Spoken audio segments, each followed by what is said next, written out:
नमस्कार, मैं चित्रा सरवारा अंबाला कैंट से हरियाणा डेमोक्रेटिक फ्रंट की तरफ से आज आप सबके साथ अपने कुछ ख्याल साझा करना चाहती हूँ। हम लॉकडाउन 3 ख़त्म कर रहे हैं और कुछ ही दिन पहले प्रधानमंत्री नरेंद्र मोदी जी ने लॉकडाउन 4 की एक नए रूप में आने की अनाउंसमेंट करी थी। उस अनाउंसमेंट के साथ ही प्रधानमंत्री नरेंद्र मोदी जी ने एक दुनिया के सबसे बड़े आर्थिक मदद के पैकेजेस में से एक भारत के लिए अनाउंस किया। 20 लाख करोड़ का आर्थिक पैकेज उन्होंने कहा हम देश के लिए अब लॉन्च कर रहे हैं और ये आर्थिक पैकेज हमारे देश की जीडीपी का 10% के बराबर है। इसमें कोई दो राय नहीं कि अमेरिका जैसे देशों ने भी 13% के करीब अपने जीडीपी के बराबर का पैकेज उन्होंने अनाउंस किया है।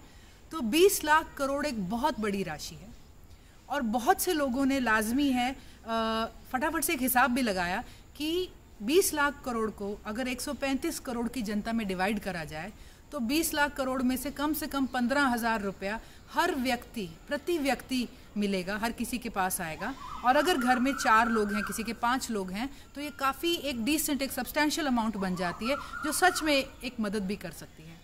लेकिन ऐसा इसमें कुछ भी नहीं है। आज मैं इसी फाइनेंशियल पैकेज से जुड़े अपने कुछ ख्याल आपसे साझा करना चाहती हूँ और मैं ये कहना चाहूँगी कि ये मैं किसी आर्थिक विशेषज्ञ या फाइनेंशियल एक्सपर्ट के तौर पे नहीं कर रही हूँ, पर एक आम नागरिक के तौर पे जो पढ़ता है, देखता है, समझता है और अपने आसपास के सर्कल में बात करके जो बात समझ आती है। सबसे पहली बात, ये जो 20 लाख करोड़ का आर्थिक पैकेज मोदी जी ने बताया, ये हेडलाइंस बन गया था। हर अखबार के फ्रंट पेज पे लिखा हुआ था 20 लाख करोड़ का बूस्टर पैकेज, पर अंदर के पन्नों में जो लिखा हुआ था उसमें साफ पता चल गया था कि ये 20 लाख करोड़ की अमाउंट नहीं है। सरकार ने साल की शुरुआत से लेकर अब तक जितने भी पैकेज, मदद या कार्यक्रम निकाले हैं उन सब की राशि इसमें जोड़ दी गई है। तो इस 20 लाख करोड़ में से समझ लीजिए कि तकरीबन 10 लाख करोड़ आ चुका है, ख़त्म हो चुका है, अब वो दोबारा आपको नहीं मिलेगा।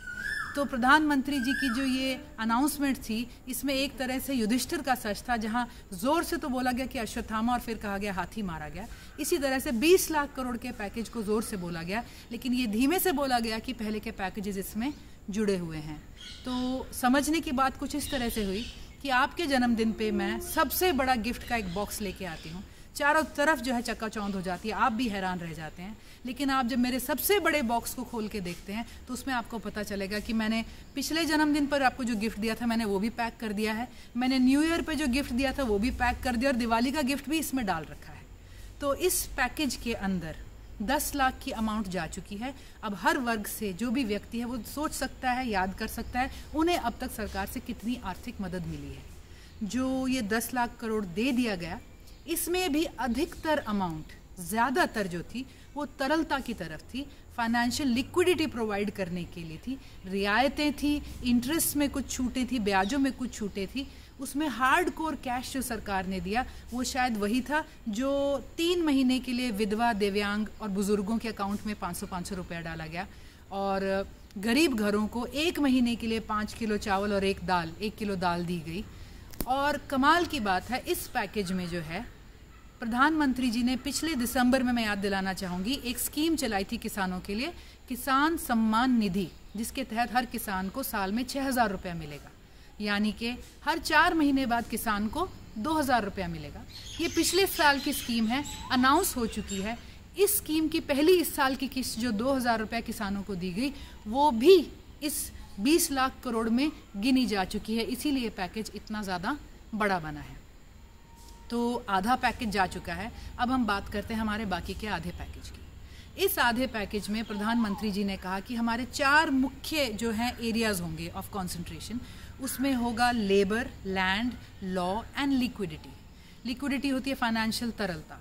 तो तरलता पे जितना ध्यान रहा है प्रधानमंत्री जी का, सरलता पे, भाजपा सरकार का सरलता पे उतना कभी भी ध्यान नहीं रहा है। हमने जीएसटी जिस तरह से लागू हुआ वो देखा, आज जिस तरह से लोग काम कर रहे हैं उसमें भी देख रहे हैं। तो सबसे पहले बात करते हैं हम इसमें एल फॉर लेबर की। लेबर यानी कि हमारे श्रमिक। प्रधानमंत्री जी ने जिस भी तरह से लेबर को यहाँ रेफर किया हो, लेकिन लेबर जैसे आज आप बोलोगे तो एक ही मंजर, एक ही नज़ारा आपके आगे आता है। देश भर के श्रमिक जो पलायन कर रहे हैं, सड़कों पे धक्के खा रहे हैं, बच्चे कहीं गोद में, कहीं कंधे पे, कहीं बस्तों पे सो रहे हैं उनके। ये वही लेबर है जिन्हें हवाई जहाज़ का सपना दिखाया गया था और आज उनकी हवाई चप्पल भी घिस चुकी है। हम प्रधानमंत्री जी से पूछना चाहते हैं, पिछले पैकेज में या अब के पैकेज में इस लेबर को क्या राहत मिली, उनकी जेब में क्या रुपया आया है, किस तरह से उन्हें समर्थन या सपोर्ट मिली है कि जिस बिज़नेस में वो काम कर रहे हैं वो बिज़नेस उन्हें बनाए रखते, जिस जगह पे वो रह रहे हैं उन जगहों पे वो बने रहते।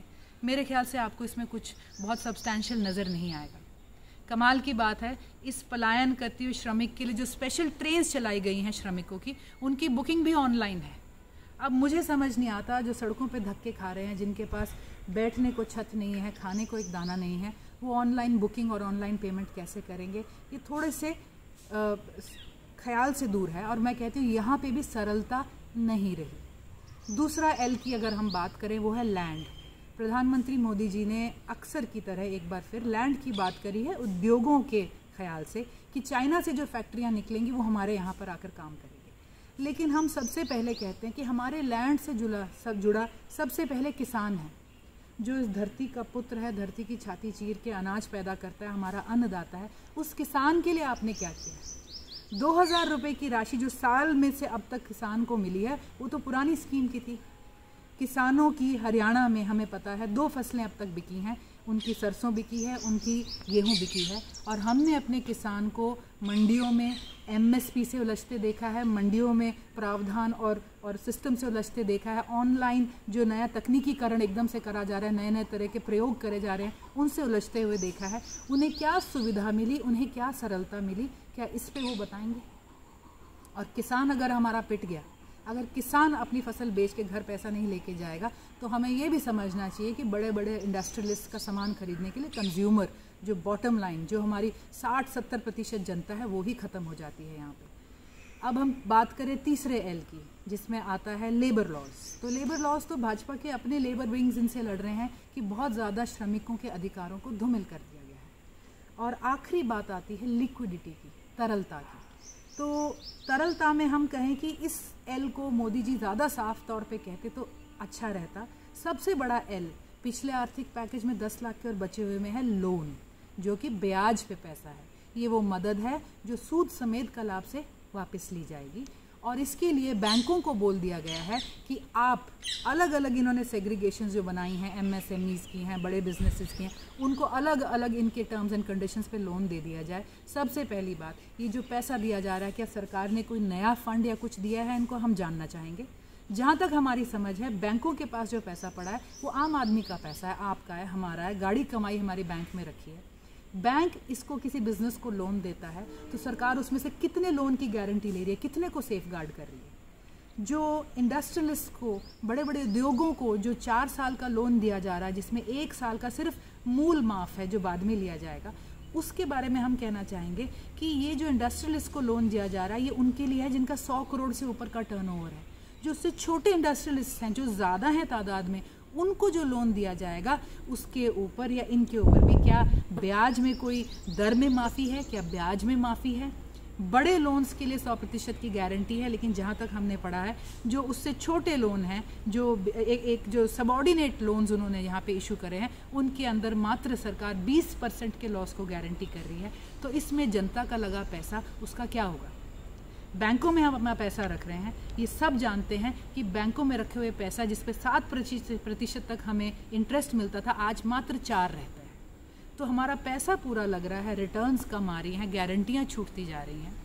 और एक जो इन्होंने कहा है कि हम आपके किश्तें माफ़ कर देंगे, मैं इस पर भी कहना चाहूँगी, बहुत से लोग इस बात से शायद अनभिज्ञ अभी भी हों कि जो आप 3 महीने की किश्त नहीं दे रहे हो, बैंक इस ना दी हुई किश्त पर भी ब्याज लगाकर आपसे आगे पैसा लेगा।